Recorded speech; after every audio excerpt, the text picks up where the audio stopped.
घाम मुद्दा म्हणून पुसत नाही. लोकांना कळलं पाहिजे घामाचा पैसा आहे. आज आपल्यातून जाताना सर्वांना शेवटचं सांगतो, तुमच्यातून निघतो. आज आपल्या सर्वांना काय सांगतो? आज आपल्या सर्वांना त्या वास्तववादी देवाचं दर्शन दाखवतो. अजिबात म्हणणार नाही, अजिबात म्हणणार नाही त्या पंढरीच्या विठ्ठलाला जावा, त्या विठ्ठलाचं दर्शन घ्या, अजिबात म्हणणार नाही. मी अजिबात म्हणणार नाही त्या तिरुपती बालाजी जावा, त्या बालाजी दर्शन घ्या, अजिबात म्हणणार नाही. मी अजिबात म्हणणार नाही त्या अयोध्येच्या राम मंदिराला जावा आणि त्या राम मंदिराचं दर्शन घ्या, अजिबात म्हणणार नाही. मी इथपर्यंत म्हणणार नाही त्या मक्का मंदिराला जावा आणि तिथं दर्शन घ्या, अजिबात म्हणणार नाही. पण आपल्या सर्वांना त्या वास्तवादी देवाचं दर्शन दाखवतो. आज तो देव पाहायचा आहे ना, तो कळकळून मिठी मारणारा देव पाहायचा आहे ना. आज काय करायचं? सर्वांनी रात्री घरी जायचं, जेवायचं, झोपायचं, जे काय करायचं, सकाळी उठायचं. सकाळी उठल्या उठल्या आपल्या अंगावरची चादर फेकायची. ज्या कोपऱ्यात तुमची आई आहे ना, त्या आईचं चरण कमल स्पर्श करायचं. 33 कोटी देवांचं दर्शन तुमच्या आईपाशी झाल्याशिवाय राहणार नाही. आणि दुसऱ्या कोपऱ्यात फाटले बण्यात घातलेला तुमचा बाप असेल ना, त्या बापाचं दर्शन घ्यायचं. प्रत्येकाला आई नाही आहे, प्रत्येकाला बाप नाही आहे. आई कुणाला म्हणतात? आत्म्याच्या ठिकाणी ईश्वराचा वास असू द्या, आईला आई म्हणतात. मानवता उदारता लिंता जिच्या चरणी एक रूप होते, त्या माय माऊलीला माऊली म्हणतात. खुर्ची आहे ना, खुर्ची. दादा ती आई कोणाला असते? प्रत्येकाला आई नाही आहे, प्रत्येकाला बाप नाही आहे. आज घरात गेल्यावर काही काम नसताना ज्या माय माऊलीला आवाज देतो ती आई असते. प्रत्येकाला आई नाही, प्रत्येकाला बाप नाही. बाप कुठपर्यंत? आमचा आईपाशी बसा, त्या आईपाशी बसा. त्या आईला विचारा, आई मी लहान होती त्यावेळेस कशी दिसायची? आई सांगेल, बेटा तू लहान होती, तुझ्या बापाकडे तुझ्या डिलिव्हरी करायसाठी पैसे नव्हते, पण 3 ठिकाणी उसने पैसे केले आणि तुझी डिलिव्हरी प्रायव्हेट हॉस्पिटल मध्ये केली ना दादा, तुझा बाप होता. आता जिलेबी घेऊन गावभर वाटच सुटला, माझ्या घरी महालक्ष्मी जन्माली आहे म्हणणार ना, तो बाप होता रे. आज तो बाप झालायचा. आज घरी गेल्यावर त्या बापाचा हात हातात घ्या, त्या बापाच्या पायावरच्या रेषा पा, हातावरच्या रेषा पा. तुम्हाला कुरूप का वाटते? तुमची माय दादा त्या बॉलिवूड एक्ट्रेस सारखी मेकअप करत नाही. ज्या दिवशी तुमची माय मेकअप करेल ना हो, तुमच्या दादा घरात खायचे वांदे होईल हो. जगातली सर्वात सुंदर व्यक्ती असेल तर तुमची माय आहे. त्या माय सारखं प्रेम कोणतीच मुलगी या जगात करू शकत नाही दादा. मुलांनो, प्रेम करायचं असेल ना तर त्या मायवर प्रेम करा. मायनं दिलेला आशीर्वाद दादा जगात तुम्हाला कुठं पोहोचवल्याशिवाय राहणार नाही. आपल्या मायवर प्रेम असलं पाहिजे. पण नाही, काही दिवसानं समोरून फोन येते, मुलगी म्हणते मी माझ्या आयुष्याचा साथीदार निवडलाय. असं म्हटल्यावर 6 फुटाचा बाप कोणासमोर झुकणारा बाप आज सबक सर्वांना लागतो की आपल्या मुलीनं काय केलं. जे माय किचनच्या बाहेर तुम्ही काय स्नॅपचॅटून त्याला मेसेज केला, तुम्हाला शाप देतो म्हटलं. इथून 3 महिन्यात पॅरालिसिस पारण म्हटलं. वाक वाक वाक वाक वाक.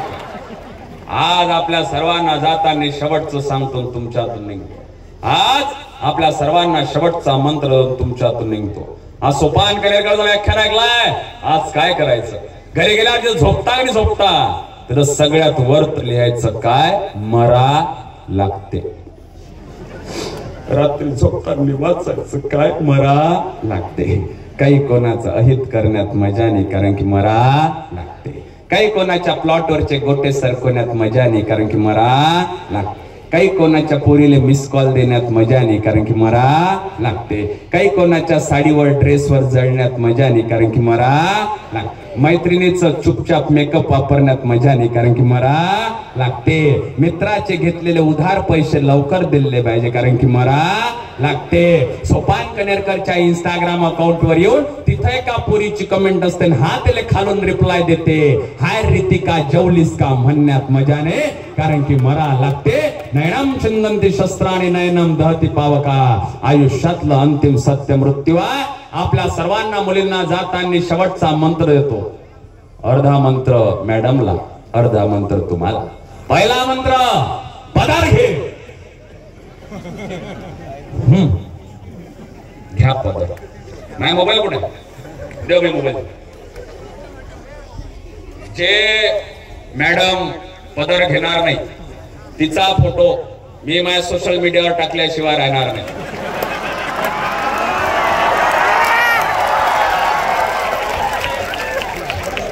मुलींना ओळणी घ्या, आनाचीच लाज वाटते. डोक्यावर घे मॅडम. हा मोबाईल झूम जास्त होत नाही पण व्यवस्थित निघते फोटो. मॅडम पदर घ्या. तुळसकर सर, साड्या वाटपाचा कार्यक्रम घ्या लागते आणि ज्या साडीची लांबी 9 मीटर राहील अशा घ्या लागते. मॅडम म्हणून घ्या काकू. मॅडम म्हणून हा वक्ता तर लय बोकांडी बसला.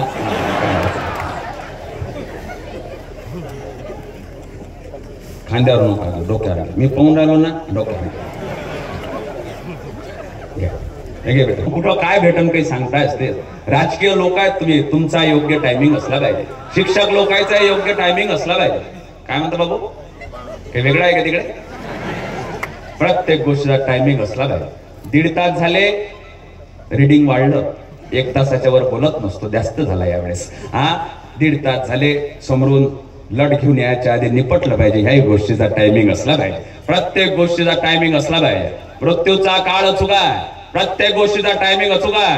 या राजकीय लोकांचा टायमिंग अचूक असायला पाहिजे. योग्य वेळी नगरसेवक, योग्य वेळी आमदारकी झाली पाहिजे. नाही तर तुमचा सोपान कनेरकर झाल्याशिवाय राहत नाही दादा. योग्य गोष्टीचा टायमिंग असला पाहिजे. प्रत्येक गोष्टीचा टायमिंग असला पाहिजे. काल परवा घराच्या बाजूने काही पोरं चिंचेच्या झाडाला दगड मारत होते. नेम हुकला की शिवी द्यायचे. च्या मायला नेमच हुकला. पुन्हा नेम हुकला, पुन्हा दगड मारायचे. पुन्हा नेम हुकला की पुन्हा शिवी द्यायचे. च्या मायला नेमच हुकला. बाजून साधू ऐकत होते. साधू म्हणे, पुढच्या वर्षी सुद्धा यापेक्षा चांगलं व्याख्यान आपल्या समुद्रपूरकरांसाठी विद्या विकास शिक्षण संस्था घेऊन येईल. आपण सर्व हजर झाले. आमच्या विनंतीला मान देऊ त्याबद्दल आपला शतशः आभारी आहे.